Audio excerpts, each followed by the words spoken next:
magandang gabi lahat sa inyo guys. So ginabi na tayo. Ito guys, so niretouch lang natin yung yung chassis ng motor natin. So tuyo na to guys. So uwi na tayo. Pati pala yung makina niretouch na natin. So ito guys, di pa natin natapos paglinis. Bukas na lang to, makakalat pa.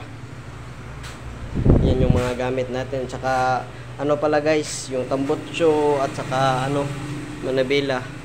Ito niretouch natin. Ito mix color na kulay red. At ito naman yung urethane black ang ginamit natin. So yan yung cover niya guys. Pero may extra tayong tambutso, kaya yun yung linagay natin.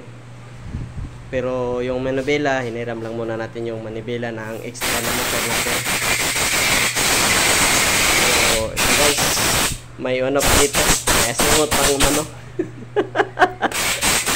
Sige guys, maraming salamat sa inyong panonood. Sana suportahan niyo ang aking guys. Bye bye.